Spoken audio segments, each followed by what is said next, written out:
Sony just told PC players, no more God of War, Wolverine, or Spider Man for you. It's a pretty ballsy move, but I think good one and the right one, in my opinion. Let's talk about it. So, guys, recently Sony announced their intention of not putting their games on PlayStation, single player games on PC day and date, probably even 2, 3 years down the line now. And this rumor came, I think, probably months ago via Jason Schreier when he said that they are deciding of not putting their single player games on PC anymore. Not even after 2 years or 3 years, like they've been doing in the past entirety of this generation, basically. So what has happened exactly? Hideaki Nishino, in his interview with Famitsu, where he said that we've always determined the platform selection based on characteristics of each title. If releasing a title on PC would maximize the gaming experience, we'll continue to consider that option. That doesn't sound really that doesn't sound really convincing to me, but let's move on. Our current main policy is that for single player games to be developed who are developed in-house will further refine the value of the gaming experience that the PlayStation can offer. At the same time, we believe it is important for live service games to reach a wider audience through online multiplayer. So we continue to view releases on both PS5 and PC as the standard. Regardless of the platform, we will make those decisions based on the principles of delivering the best possible gaming experiences that maximizes each title's unique feature. Okay, so if I'm being fair, and to be honest, that doesn't really closes the door of all single first party games on PC.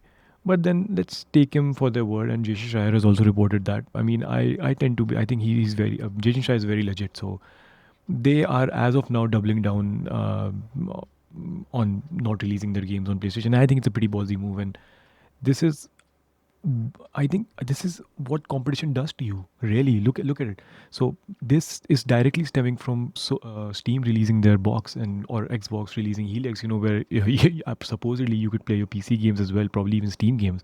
So I think this is what competition is doing to the market. This is 100% a response from Sony of like protecting their identity, protecting the brand damage, and as you can see, I think they've made $2 billion till now from putting all their games on Steam.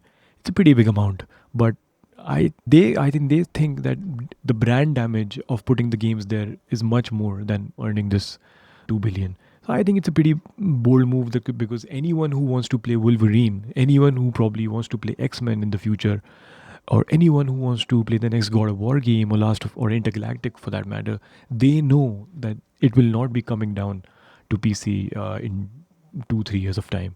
They will have to buy a PlayStation if they really want to play them.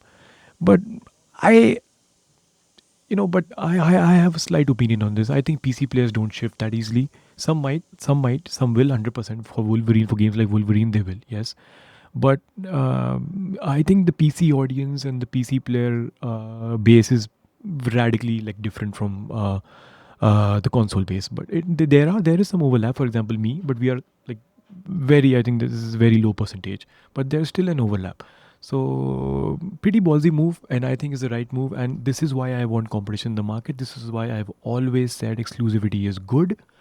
And let's see what happens now. And but this funny that this interview does not only mention this, it also mentions about one more thing.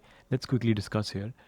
So they are also talking about AI. Yes, Sony is also talking about AI again. They talked about it in 2025 and they're fully on that train in 2026 as well. Look at what he's saying.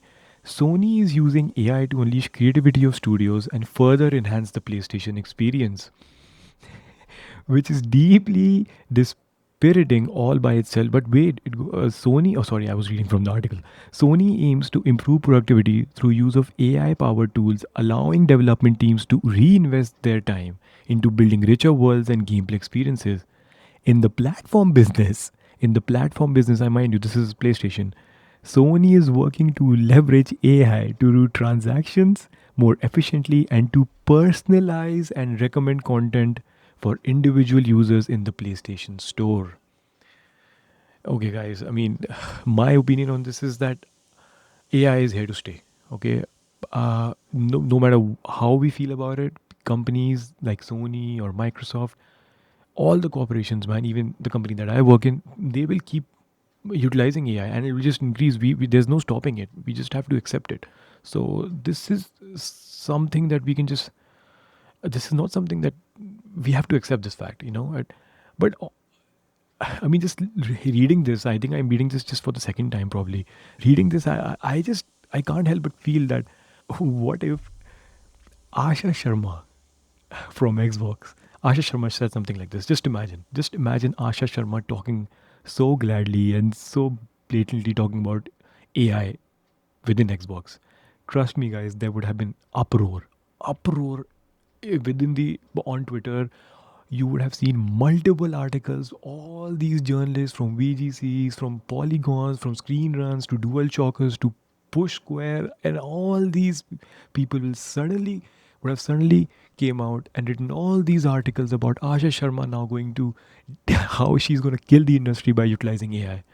So that just anyway, man, guys, that was my take on the AI part. That was my take, guys. See you on the next one. Peace.